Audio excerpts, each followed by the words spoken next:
I'm David Scallon from FACE. We've come out into the Belgian countryside to highlight the problems associated with the restriction on phasing out lead shot for hunting over wetlands. And you're probably wondering why I'm positioned here beside this puddle.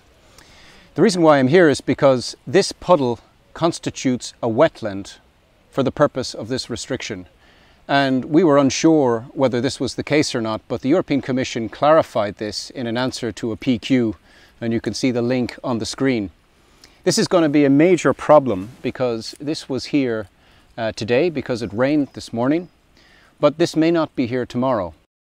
And the challenge of a puddle like this falling under the definition of a wetland is that it will make it impossible to determine whether there are wetlands within 100 meters of the hunter or the enforcement officer or not, because they're purely dependent on the weather. In this area, which is a hunting area, about 80 meters away, there is some tall maize growing, and that's used for hunting pheasant and partridge during the winter. There's no other permanent water here, so there's no reason to assume that hunters would be required to use non-lead shot. The other issue with the definition of a wetland is that it includes dry peatlands. Peatlands are difficult to define in themselves, and the Commission's JRC has also stressed this, the challenges with defining peatlands. And huge areas of the north of England, Scotland, the Nordic countries, the Baltic countries and Poland have a lot of areas of peatlands but without any visible water. And it's very difficult to know at the field level whether you're on wetlands or not. And the Commission's reply to this has been, well, that's a job for mapping for member states. But no member state has mapped dry peatlands at that field level. And keep in mind how challenging it is even to define peatlands. I mean, these are discussions between peatland ecologists and botanists. They're constantly discussing the definition of peatlands.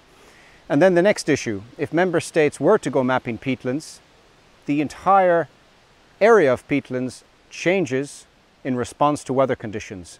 So a small puddle in an otherwise dry, arable field constitutes a wetland. And that's going to make it impossible to apply in practice. There's a few solutions here. Number one, refine this definition of a wetland, in particular with this concept of dry peatlands. There needs to be minimum sizes. Also, there needs to be guidance on what constitutes a wetland for the purpose of this restriction. One easy option is to delete this concept of buffer zones. You can do this and then you will solve a whole raft of problems about carrying lead gunshot and being in possession of lead gunshot when you don't actually know if you're near an area of water or not. ECHA's opinion was that not to include buffer zones, but make it a case where hunters cannot discharge lead gunshot into wetlands. And that's the regulation in force in many member states. And you also have to consider that no member state has used this full definition of Ramsar with peatlands and with dry peatlands. So this is a very new concept that's going to make it extremely challenging. ECHA's enforcement forum produced an opinion on this, which is available if it's requested. And they were highly critical about the definition of wetlands under Ramsar, but they were also very critical about whether the terms possession and use are even applicable under the REACH regulation. This is the first time in history that the REACH regulation is going to restrict ordinary citizens, consumers, but in this case hunters. Normally the addressees are industry. This is a very open question and it hasn't had the level of discussion that's needed, but it's worth looking at the opinion on ECHA's enforcement forum on this. And they were also highly critical of, as I said, the definition of wetlands. Another key point is that the proposal introduces a fundamental legal problem. The presumption of innocence is a fundamental right enshrined in EU law and in the national legislation of member states.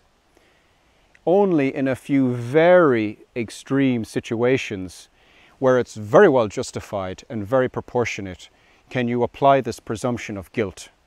And this is certainly not the case for the purpose of this regulation, where the Commission's answer is, well, it will make enforcement easier. So there's a fundamental legal problem here that needs to be addressed. I will be walking during the course of a day's hunting. I will have steel shot in my left pocket. I will have lead gunshot in my right pocket because I intend to do some water bird shooting or hunting. And then later in the day, I will be on some arable land or dry woodland that's not peatlands for pheasant, for hare, for woodcock. To conclude this, I want to also clarify one big misunderstanding with respect to FACE's position on phasing out lead shot over wetlands. We've had a position on this, it's been clear, for over 15 years. But our problem here is that the proposal that's on the table is unworkable. It won't be understandable in the field to hunters and to enforcement officers, and there are some fundamental legal problems that have not yet been addressed. We're calling upon decision makers to take these issues into account and to follow the advice of EU agencies, follow the advice of SEAC, the Socioeconomic Assessment Committee, and in particular look at the opinion of ECHA's Enforcement Forum.